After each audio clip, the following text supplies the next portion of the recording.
Nós, humanos do século XXI, criamos muitos jeitos divertidos de preencher os poucos momentos livres de nossas vidas atribuladas.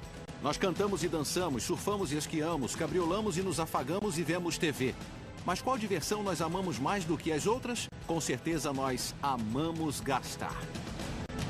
Alguns dizem que a nossa obsessão por compras reflete uma certa decadência, uma certa autoindulgência. Mas eu digo que cada vez que pegamos um cartão plástico e usamos para comprar alguma coisa nova e reluzente, tomamos parte de uma tradição nobre, a evolução do capitalismo. Mas agora uma nova fase do capitalismo está sobre nós, a era do comércio eletrônico. Uma era que mudou a maneira como os negócios funcionam, o jeito como compramos e vendemos. Essa era foi anunciada por uma tecnologia transformadora, a World Wide Web, e por duas de suas empresas embrionárias, a Amazon.com e o eBay. É fácil esquecer o quanto essas empresas eram revolucionárias quando surgiram em cena na década de 90, como abalaram o núcleo do comércio. Desde a Revolução Industrial, as corporações sempre foram centradas no poder de auto-executivos sentados em seus escritórios perto do céu, e o cliente praticamente era uma reflexão tardia. Mas então a Amazon e o eBay estavam criando todo um novo modelo de comércio, cuja base era pegar a internet e arrear o poder de uma grande massa de indivíduos aqui embaixo, no nível da rua. Eu me chamo John Heilemann, e como jornalista cobri a evolução do comércio eletrônico desde o início, convivendo com os caras e as minas que fizeram isso acontecer. A história que estou aqui para lhe contar é sobre as inovações de alta tecnologia que foram a base dessa revolução e sobre o enorme levante econômico a que deu origem. É a história de um boom, uma bolha, uma explosão e uma ressurreição. E é uma história que ajuda a explicar por que, apesar do que possamos pensar, que até mesmo as piores crises financeiras são uma coisa incrível, fantástica e inesperadamente boas para todos nós. A internet, eBay e Amazon. É quase um clichê, mas se você está procurando a próxima novidade em alta tecnologia, o melhor lugar para procurar é numa garagem. Ah, sim, a poderosa garagem. O lugar onde as maiores empresas iniciantes foram incubadas. Hewlett-Packard, Apple, a lista é interminável. A garagem que nos interessa hoje foi o local de nascimento da Amazon.com. Ficava nos subúrbios de Seattle e pertencia a um cara chamado Jeff Bezos.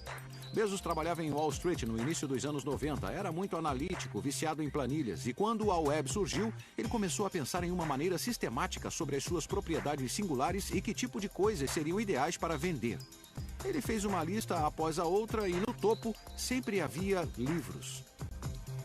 Havia milhões de livros ativos e sendo editados no mundo, e você pode construir uma coisa online que não poderia existir de outra maneira. Não existe maneira de ter uma livraria física com milhões de títulos. Bezos lançou a Amazon no verão de 1995, por volta da época em que no Vale do Silício um outro cara novo, Pierre Omidyar, também estava pensando na web. Hoje, Omidyar é um multibilionário, mas na época era apenas outro programador de software idealista, mas que teve uma ideia interessante, a ideia que se tornaria o eBay. No início, Pierre Omidyar e Jeff Bezos partilhavam uma coisa em comum. Eles pensavam na web como um lugar para fazer negócios, não só para ficar brincando.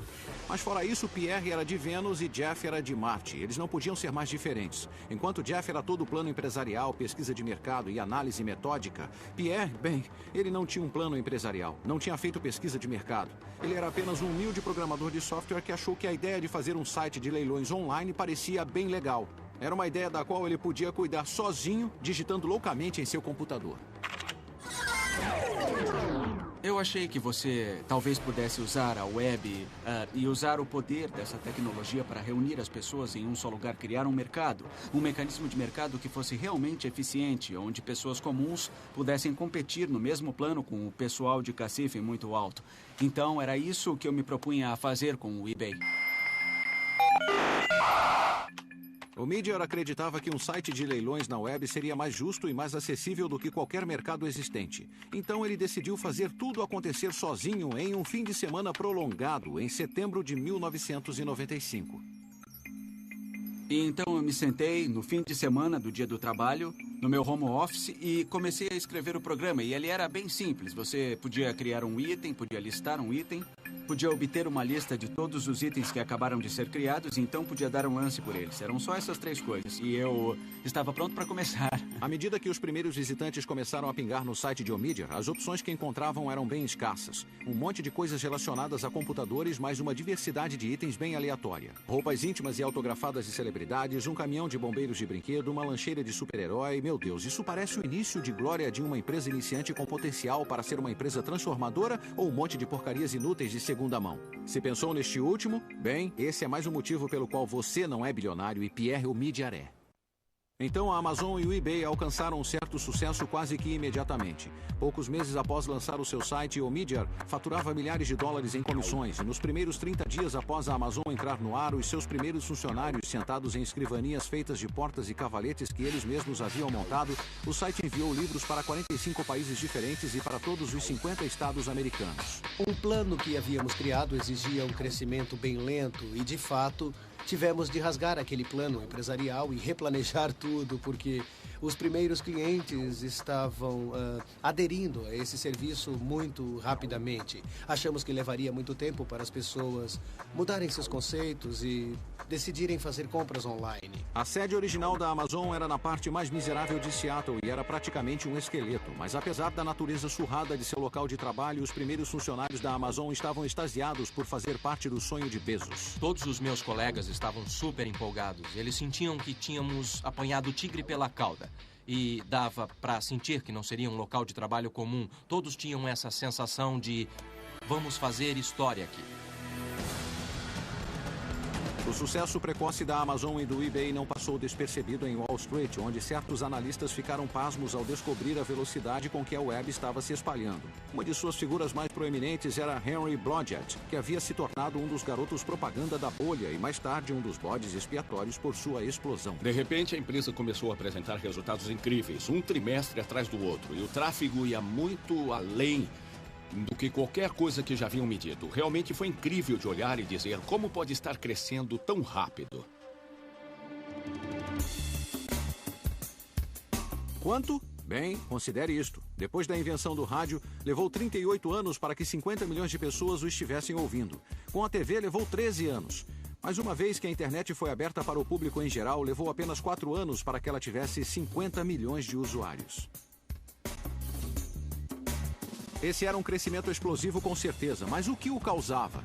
Bem, para responder isso, precisamos ser meio geeks. Temos de entender a colisão entre 2 tecnologias e 2 leis que as tornaram únicas na história da humanidade. A primeira tecnologia foi o chip de silício, governada pelo que se chama Lei de Moore. Cunhada por Gordon Moore, cofundador da Intel há mais de 40 anos, a Lei de Moore dita que a velocidade e a potência de circuitos integrados, de microprocessadores a chips de memória, duplica a cada 18 meses. Mas a sua reação a isso pode ser: e daí? O objetivo da duplicação é que, se no decorrer do tempo, você pensar em quantas etapas de duplicação são necessárias para conseguir um número absurdo, vê que não precisa de tantas etapas. Então, por exemplo, para ir a 1 milhão, você só precisa de 20 etapas. Então, em poucas etapas, você atinge um crescimento absurdo. Essa duplicação que desafia a lógica parte da habilidade dos engenheiros de fazer transistores cada vez menores. E é por isso que os computadores passaram de máquinas gigantes que ocupam salas inteiras a superpotentes laptops, no que se pode considerar um piscar de olhos. As inovações que aconteceram para se fazer transistores menores vão desde como você os coloca na superfície do silício até os materiais que usamos para fazer os transistores. Uma coisa que Moore entendia quando criou a sua lei era algo relativo aos engenheiros, que a primeira coisa que eles fazem a cada geração de chips mais densos é usá-los para fazer, imagine só, chips ainda mais densos. O processo, em outras palavras, é autocatalítico e significa que se autoacelera. Uma vez que fizeram essa declaração, tornou-se quase uma regra para os projetistas de microprocessadores. Eles se sentiam obrigados a fazer quaisquer melhorias tecnológicas que fossem necessárias para criar transistores pequenos o bastante para permitir a duplicação. Mas a lei de Moore é apenas metade da história por trás do milagre tecnológico da web. A outra metade é uma regra conhecida como Lei de Metcalfe, cunhada por Robert Metcalfe, inventor da Ethernet. A lei de Metcalfe diz que cada novo nó, algo como o seu computador, que é adicionado à rede, não só aumenta o valor da rede uma vez, mas a curva é muito mais íngreme do que isso. É a lei de Moore da conectividade e é assim que ela funciona. Se temos 2 usuários e essa é uma conexão entre eles, eles podem falar um com o outro. Então vamos por mais um usuário. Se temos 3 usuários, então você tem 3 conexões possíveis. E se colocamos mais um usuário, isso resulta em 6 conexões. Então, já estamos vendo o crescimento. Vamos subir um pouco mais. Se você vai a 10 usuários, na verdade, existem 45 conexões possíveis entre pares de usuários. Então, note que o crescimento é bem íngreme, de fato. E, de fato, se você for a 100 usuários, a essa altura, são quase 5.000 possíveis pares de usuários que podem optar por se comunicar um com o outro. Então, o que isso realmente significa para o crescimento da internet é que a internet vai ganhando ímpeto à medida que avança. O que equivale a dizer que à medida que cresce a quantidade de usuários, a utilidade da rede também cresce e se torna ainda mais atraente com o decorrer do tempo para que novos usuários se juntem à rede. Em meados da década de 90, a lei de Moore e a lei de Metcalfe trabalhavam lado a lado, alimentando uma espiral ascendente. PCs mais rápidos, mais baratos e mais potentes estavam cada vez mais conectados, tornando a rede exponencialmente mais útil e exponencialmente mais popular. E embora o pessoal de Wall Street não tivesse a mínima ideia de como toda essa tecnologia funcionava, podiam ver que essa coisa da internet estava realmente decolando, transformando-se em uma verdadeira mídia de massas, o que significava que eles podiam cair matando. E quando a ignorância se encontrava com o entusiasmo rompante e ganância descontrolada, você sabe o que significa. Significa que uma bolha financeira fantástica está logo ali, além da esquina.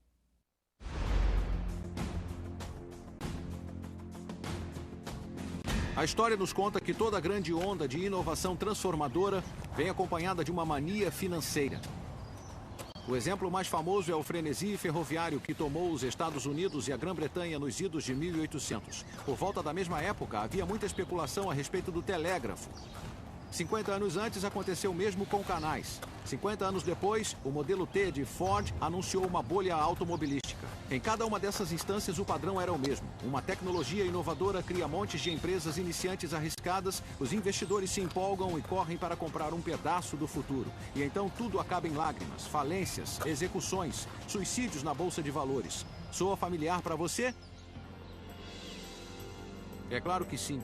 Porque descreve exatamente o que aconteceu na década de 90 com a internet. O ciclo começou em 1995, quando a Netscape abriu o seu capital com surpreendente sucesso na bolsa de valores.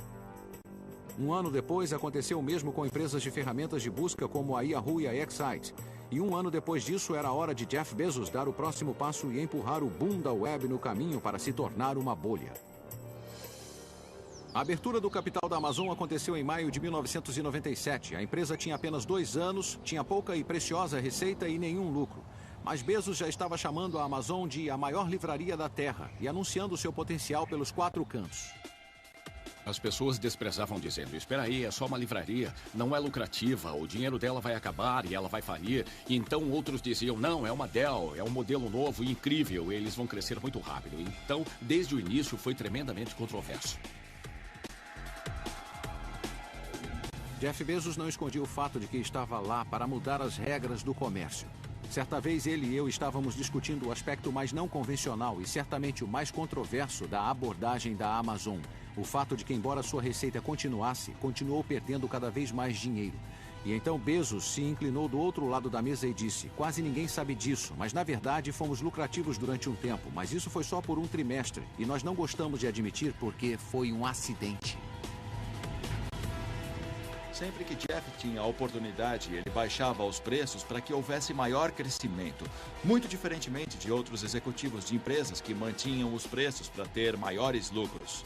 A verdade seja dita, Bezos não estava dizendo que os lucros não importavam, ou que a Amazon podia continuar perdendo dinheiro indefinidamente. Ele estava dizendo que naquele momento crucial da corrida do ouro para garantir seu lugar na web, lucros poderiam e deveriam ser sacrificados temporariamente em favor do crescimento rápido. A estratégia de Bezos resumia-se a 3 palavras simples: cresça muito rápido.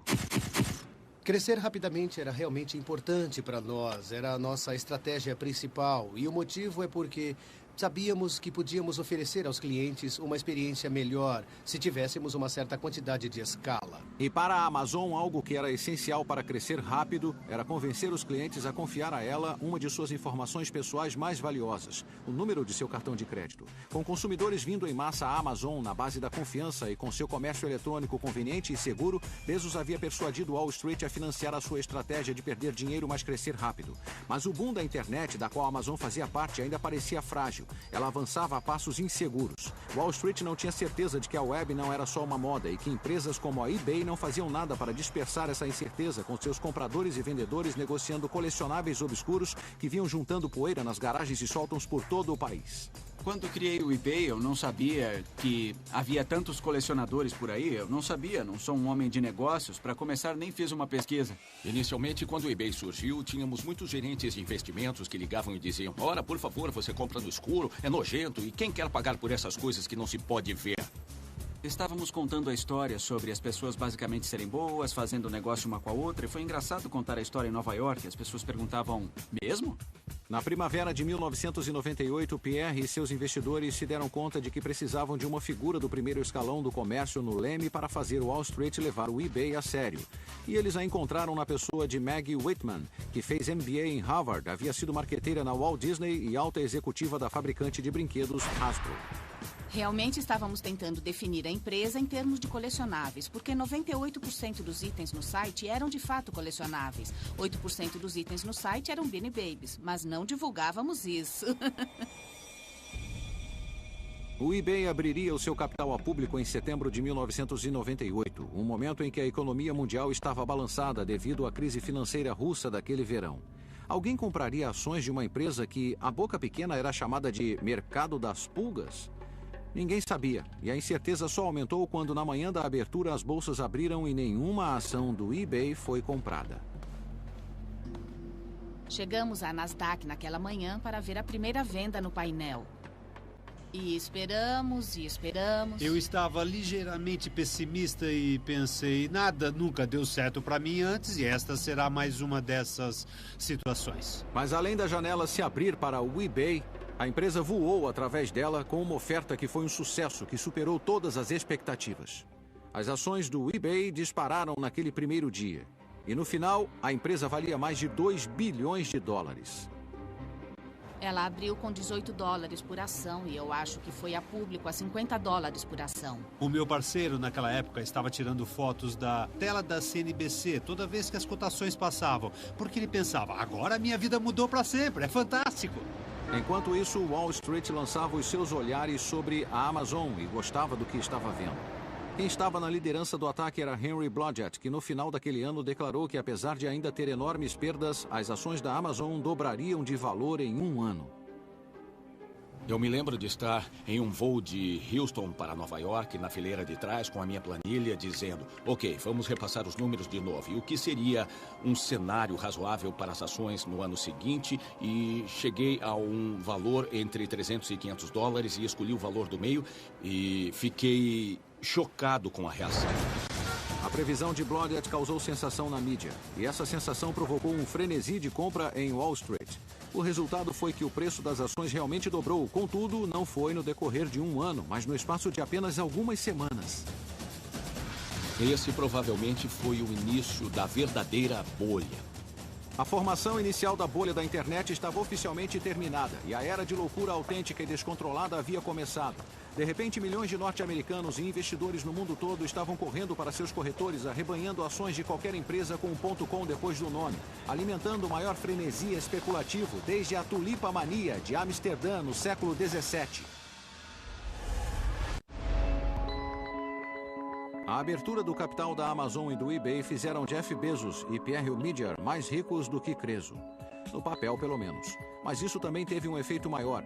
A abertura do capital os tornou famosos. À medida que sua história se espalhou, eles inspiraram legiões de imitadores, estudantes de administração em todo o país que de repente começaram a carregar o carro e se dirigir para o Vale do Silício. Quando saí de São Francisco no início de 1998, a migração mal tinha começado. Mas no final daquele ano, após a abertura do capital do eBay e a conscientização de que os turbilhões da economia mundial não iriam afetar o boom, uma nova corrida do ouro estava a pleno vapor. Você podia ver grupos de exploradores de .com passando pela ponte da Bahia, armados de laptops e planos empresariais inacabados, em vez de paz e picaretas. E quem podia culpá-los? A julgar pelo eBay e pela Amazon, tudo parecia muito fácil. É claro que Bezos e Omidyar eram inteligentes e ambiciosos e monomaníacos, mas administradores formados por Harvard, Yale e Wharton também eram. E parecia que todas as antigas estruturas empresariais haviam se vaporizado. Experiência? Quem precisava dela? Lucro? Fala sério. Era um admirável mundo novo, uma economia nova em folha, onde a gravidade e as regras da física pareciam não se aplicar mais. Pessoas em restaurantes, pessoas em bares passaram a ver canais de notícias financeiras na TV, entende? Vendo o andamento das suas ações. Entre todas as forças que impulsionavam o boom de .com, nenhuma era mais profunda do que a democratização do mercado de ações, tirando o poder dos profissionais de Wall Street e nos dando a habilidade de comprar e vender ações do conforto do nosso próprio lar. Para um determinado tipo de pessoa, essa atividade se tornou uma espécie de obsessão. Eram chamados de investidores diurnos e começaram a fazer com que o mercado de ações parecesse um cassino. Os investidores diurnos estavam comprando ações pela manhã e vendendo-as à tarde. E onde esses investidores diurnos conseguiam as suas informações sobre as quais baseavam as suas manobras tão astutas? Eles passavam muito tempo absorvendo fofocas em salas de bate-papo na internet. Mas mais importante que isso, passavam todo o tempo que estavam acordados assistindo a CNBC. Era como um esporte nacional e uma obsessão, de certa forma, e pessoas que nunca sonharam em comprar ações antes estavam mergulhando direto nelas. Já que a mídia e os mercados mostravam uma fome insaciável por qualquer empresa associada ao comércio eletrônico, parecia que todo programador de software no país estava doido para satisfazer esse apetite. Um desses programadores era Philip Kaplan, que mais tarde criaria um site com crônicas sobre as fraquezas da bolha.com. Eu ia lá, fazia um trabalho e saía com um cheque de $40 mil, um cheque de $100 mil. Havia muito dinheiro sendo lançado em direção a essa coisa. Era como, eu posso erguer uma rede, pegar só um pouquinho para mim? O dinheiro fluía mais no Vale do Silício, é claro, onde a cultura da autopromoção excessiva começou a se instaurar. Um serviço de passagens online baseado em São Francisco comemorou a sua mudança de nome com uma festa para 3 mil pessoas em um hangar de aviões. As pessoas estavam gastando um absurdo de dinheiro. Eu me lembro de uma empresa que gastou $10 milhões na festa de lançamento. O The Who tocou na festa e eles angariaram 12 milhões e gastaram 10 milhões na festa. Talvez o gasto mais absurdo de todos eram os comerciais de TV.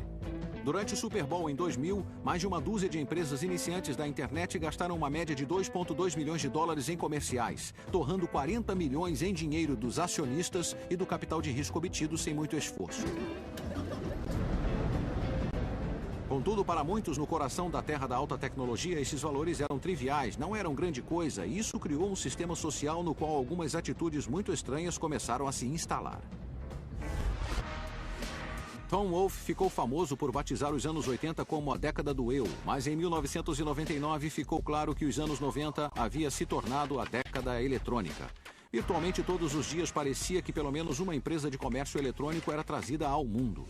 Os garotos que gerenciavam essas novas empresas eram todos discípulos fervorosos da crença professada pela Amazon e pelo eBay.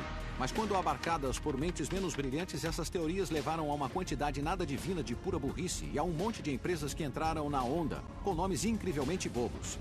Havia Pets.com, havia PetSmart, havia Petstopia, havia iPrint, iBean, iMany, iGo e iVillage. Então havia o Z, ePrease, eGreetings, eMerge, eFound, eLoan, eCollege e, é claro, Epiphany. Havia FireDog, FirePond, Razorfish e Laudai.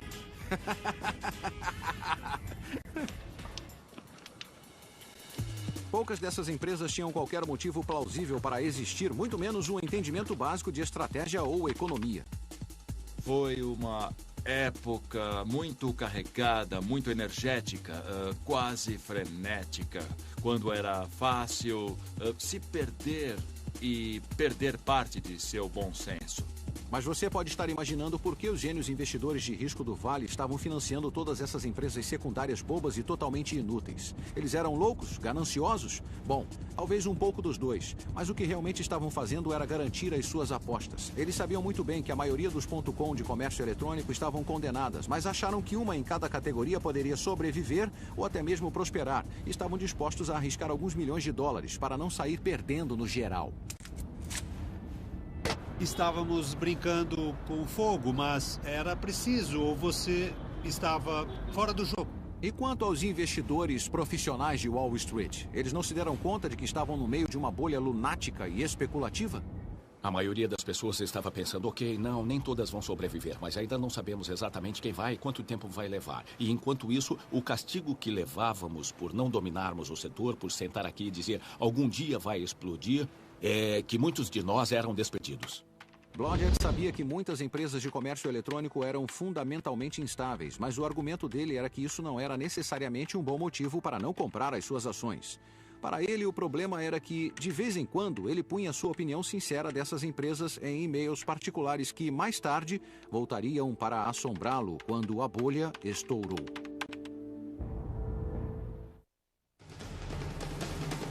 O boom da internet agora tinha se tornado oficialmente uma bolha especulativa, mas ela não era a única mania financeira que estava acontecendo na época. Uma outra bem parecida era nas telecomunicações. Dezenas de empresas estavam correndo para instalar milhares de quilômetros de fibras óticas no chão para atender a crescente demanda por largura de banda que fazia a internet funcionar. Para entender por que isso é importante, mais uma vez é hora de um papinho técnico. Como a maior parte da tecnologia da internet, as fibras óticas dependem das propriedades extraordinárias de materiais ordinários. O chip de silício começa como areia e o cabo de fibra ótica é feito de vidro ou plástico. A fibra é essencialmente um filamento de vidro tão fino quanto um cabelo humano que conduz feixes de luz. A luz viaja em linha reta, mas a fibra se dobra e se torce por milhares de quilômetros. Então você esperaria que a luz saísse pela tangente na primeira curva. Bem, para evitar que isso aconteça, a fibra é revestida por uma espécie de superfície reflexiva que mantém a luz dentro dela. Mas como exatamente os raios de luz permitem a transmissão de texto e fotos e vídeos e e-mails e tudo mais? Eles fazem uso de uma ideia muito simples mesmo, que volta aos dias em que os barcos que estavam no mar tinham de encontrar um meio de se comunicar. Eles piscavam luzes uns para os outros, usando o código Morse. Uma combinação de flashes longos e flashes curtos era então decodificada em letras do alfabeto. É assim que a fibra usa a luz para conduzir informações. A luz não é um feixe contínuo, é um feixe de pulsos representando os uns e zeros que compõem o código de computador. Mas enquanto um operador de código Morse pode no máximo mandar 1 ou 2 flashes por segundo, os cabos de fibra ótica podem conduzir cerca de 10 bilhões de pulsos de informação digital a cada segundo. Agora você pode perguntar, como a internet lidou com essa enorme explosão de usuários e dados?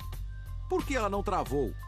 A resposta está em um pensamento extremamente inteligente, mais simples, com o qual todos estamos familiarizados, mas em um contexto diferente. Acontece que os dados são direcionados pela internet praticamente da mesma maneira que as placas de rua orientam os motoristas pela malha viária.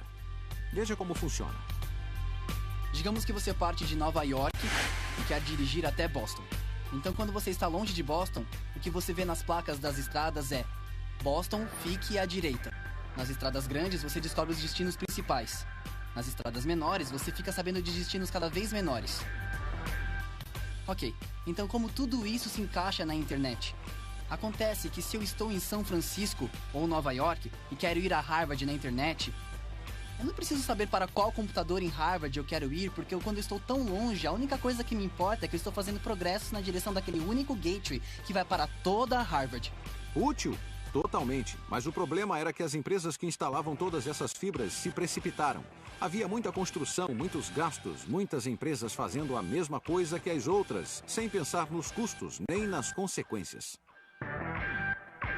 1999 foi um ano maluco, quase impossível de se imaginar agora. Desde o início do boom em 1995, não mais do que 30 empresas virtuais abriam seu capital a público em qualquer ano. Em 1999, o total de empresas virtuais que foram a público foi 250. Mas o eBay e a Amazon ficaram à frente e acima do resto da multidão de .com. O valor de mercado da eBay na Nasdaq era agora de 21 bilhões de dólares e até era lucrativa. Era muito irreal do ponto de vista da Bolsa de Valores. E isso me preocupava muito, porque lembre-se, eu estava na casa dos 40 anos, já estava no ramo há 20 e sabia que alguma coisa não estava certa. Então, era mais a falta de estrutura daquela época, em que o capital ficava muito além do que uma empresa podia gerar. Não havia base nem fundamento e era isso que me preocupava. E embora a empresa de Bezos não pudesse dizer o mesmo, as suas vendas anuais totalizavam 1,6 bilhões de dólares e o seu capital de mercado era de incríveis 37 bilhões. O Jeff sempre nos dizia para não ficar de olho no preço das ações. E isso foi muito inteligente da parte dele. Tipo, faça o seu trabalho o melhor que puder, faça tudo que puder pela empresa. Eu nunca disse a mim mesmo, cara, olha, eu sou escritor de resenhas de 10 milhões de dólares, porque não havia nada entre o trabalho que nós fazíamos e as recompensas que recebíamos, que havia uma coisa continuada. Dá para entender? Uma coisa meio irreal flutuando pelo negócio todo.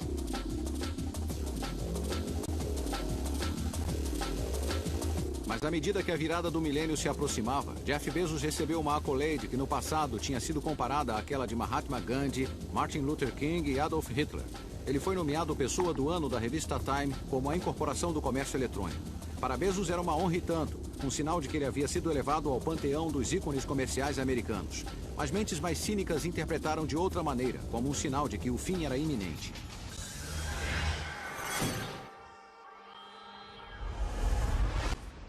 Os epicentros da bolha da internet podem ter sido o Vale do Silício e Wall Street, mas havia um jogador importante que morava em Washington, D.C., o presidente da Reserva Federal, Alan Greenspan. Embora Greenspan tenha dito que a exuberância irracional estava alimentando a bolha, ele fez pouco na década de 90 para estourá-la. Greenspan acreditava que a tecnologia estava criando uma nova economia, uma em que as antigas regras não mais se aplicavam. Mas depois de testemunhar a subida desenfreada da Bolsa de Valores em 1999 e vislumbrar sinais de que a economia estava próxima de um superaquecimento, Greenspan decidiu que finalmente havia chegado a hora de esfriar as coisas.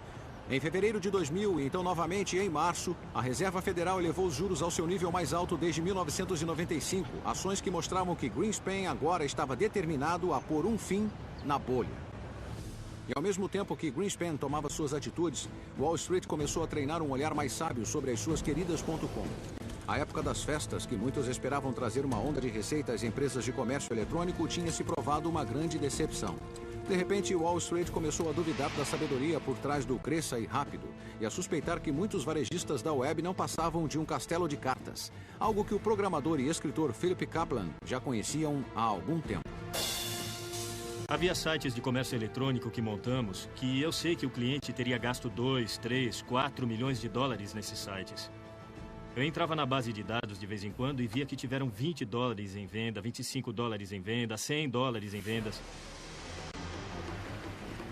Em 14 de abril de 1912, o Titanic teve a sua fatídica colisão com o iceberg e mergulhou nas profundezas do oceano. E exatamente 88 anos depois, a economia da internet teve um destino parecido.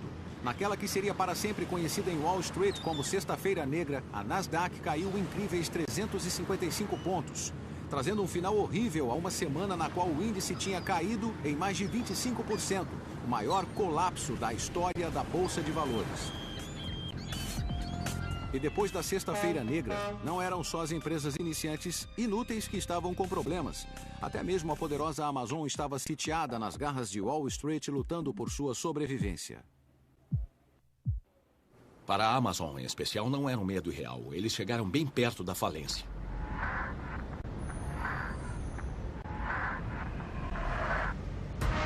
À medida que as ações da Amazon mergulharam também os papéis de James Marcus, funcionário da Amazon. Ele não era mais o escritor de resenhas de livros mais rico do planeta. Eu estava muito feliz por ter todo aquele dinheiro e se houvesse algum jeito de pegá-lo de volta, eu pegaria em 1 segundo. Em dezembro de 1999, Bezos foi nomeado Homem do Ano da revista Time. Mas apenas 6 meses depois, Wall Street estava imaginando se a Amazon caminhava para a falência. Um relatório produzido pela Lehman Brothers fez com que as ações da empresa caíssem 19% em um único dia. Eu estava com Bezos no dia seguinte em uma conferência em Aspen, no Colorado, e o vi defender ardorosamente a sua empresa numa série de entrevistas na TV. Sem dúvida nenhuma, foi o ponto mais baixo de sua carreira, e a questão era se a sua resistência era um sinal de bravura e visionarismo ou se estava em processo de negação. No início de 2001, Bezos demitiu 1.300 funcionários naquela que parecia uma reviravolta trágica para uma empresa que apenas recentemente representava o que havia de melhor no varejo eletrônico. Uma decisão como essa foi muito dolorosa para todos na Amazon.com, muito perturbadora a nível pessoal, mas também é claro que foi a melhor decisão. 18 meses após a Sexta-feira Negra, aconteceu o 11 de setembro, trazendo assim um fim conclusivo para o longo boom que havia flutuado na economia americana e certamente na economia mundial na década de 90. De seu auge acima dos 5.000, a Nasdaq tinha perdido mais de 2/3 de seu valor. Até mesmo as mais veneráveis gigantes da alta tecnologia como a Intel e a Sun Microsystem andavam mancando. E incontáveis garotos prodígio das .com estavam agora morrendo. Webvan, morta. Excited Home, morta. TheGlobe.com, Pets.com, Bull.com, morta, morta, morta. Elizabeth Kubler-Ross disse que, em face da morte, existem 5 estágios: negação, raiva, barganha, depressão e aceitação. Mas quando o assunto é a morte de bolhas na Bolsa de Valores, existe um estágio adicional que vem antes da aceitação: a recriminação. Aqueles que se sentiam lesados acabavam procurando outros para culpar. E, nesse caso, Wall Street. Em nome dos acionistas irados, o então procurador-geral de Nova York e seu atual ex-governador Eliot Spitzer lançaram uma cruzada para reformar a indústria da abertura de capital e punir os seus supostos vilões. O seu alvo mais famoso foi Martha Stewart, mas logo atrás estava nosso velho amigo, Henry Blodgett. As pessoas estavam zangadas, perderam uma fortuna.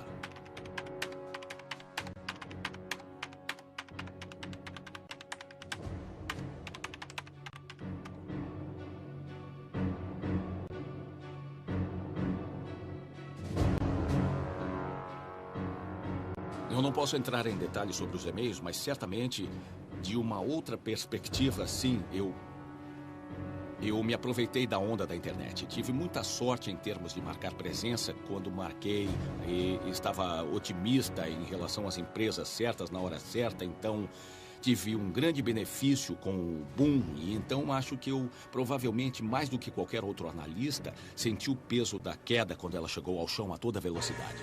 5 anos depois, a amargura em relação à bolha da internet diminuiu e as pessoas entraram na fase da aceitação. Mas quem ainda olha para trás, a bolha ainda parece como um momento de insanidade temporária, no qual muita gente boa foi enganada por um monte de larápios do futuro digital. No geral, foi uma coisa bem ruim. Mas existe de fato uma outra escola de pensamento, uma imbuída de uma capacidade maior de perspectiva histórica e lógica econômica. Uma que vê que a bolha teve as suas virtudes e que a dor que ela causou foi o preço que pagamos pelo progresso. A grande queda das .com de 2000 e 2001 foi realmente por qualquer perspectiva. Cerca de 3,5 trilhões de riqueza em papéis que se evaporou no espaço de um ano. Mas não foi um evento singular.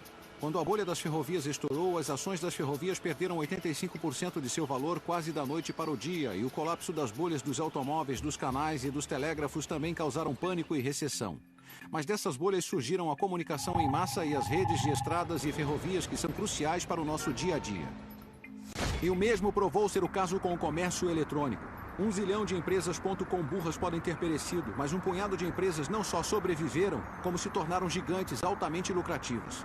Pode-se dizer de fato que a Amazon e o eBay são a Ford e a GM da economia da web. O que a Amazon e o eBay fizeram foi fundamentalmente diferente e eles o fizeram tão cedo, de maneira agressiva, e o fizeram extremamente bem, reconhecendo que a experiência do cliente era essencial, e é por isso que elas existem hoje em nossas corporações globais multinacionais. As lições dadas pelo eBay e pela Amazon realmente são de que as empresas de comércio eletrônico mais bem-sucedidas fizeram mais do que apenas usar a web para vender coisas. Elas entenderam que você precisa usá-la para dar poder às pessoas comuns de maneiras fundamentalmente diferentes do antigo sistema de cima para baixo, unilateral, unidimensional de tamanho único, que dominava o comércio na economia pré-web. E essa é a ideia do eBay, dar poder às pessoas comuns, para usar as ferramentas da maneira que elas bem quiserem. Então, dando um passo para trás e deixando as pessoas livres. Embora os detalhes sejam diferentes, a abordagem da Amazon é parecida. É dar poder aos seus clientes, mesmo quando esse poder às vezes chateie os seus fornecedores. Considere, por exemplo, a política da Amazon de deixar leitores colocarem a sua opinião sem censura no site. Certa vez ouvi Bezos falar sobre as reclamações que havia recebido de editoras nesse assunto. E se as pessoas detonassem os livros, eles disserem a Bezos, isso não seria ruim para os negócios? É aí que você se engana, Bezos disse aos editores. Vocês estão no ramo de vender livros. Nós estamos no ramo de satisfazer os nossos clientes. A coisa mais importante para mim é o que as pessoas dirão sobre a Amazon.com em algum momento daqui 50 ou 100 anos no futuro. O que eu amaria ouvir é que criamos um novo padrão para o atendimento ao cliente. Os sobreviventes só sobreviveram porque tinham um grande entendimento e um foco totalmente voltado aos seus clientes.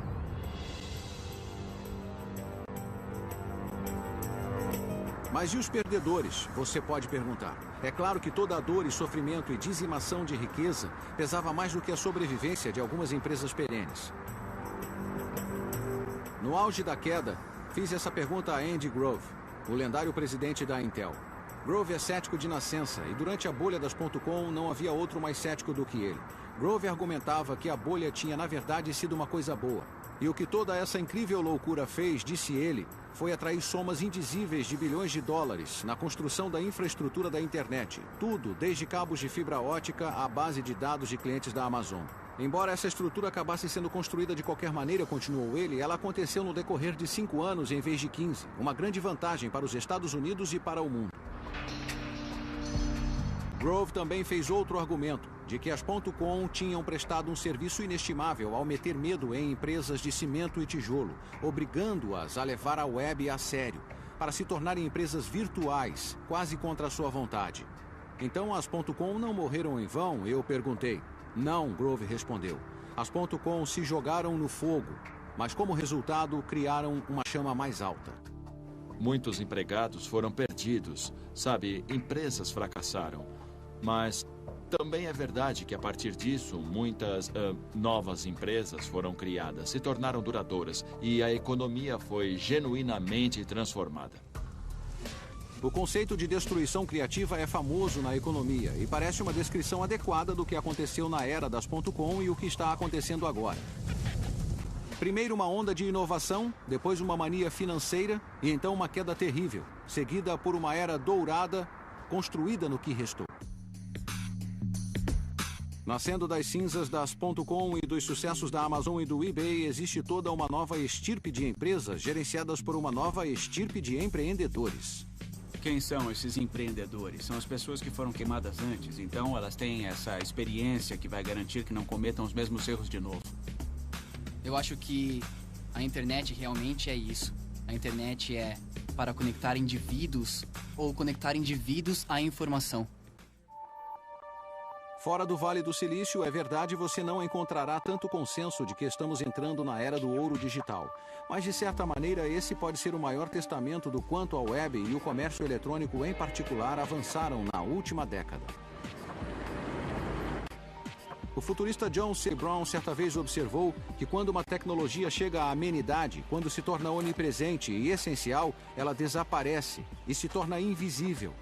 Pense na eletricidade, pense nos aviões e automóveis e no ar-condicionado. Como as ferrovias que atravessam o país, a web está se tornando a base da nossa economia, nos levando até nosso destino tão suavemente e eficientemente que não nos damos conta da velocidade em que estamos avançando. Versão brasileira, DPN Santos.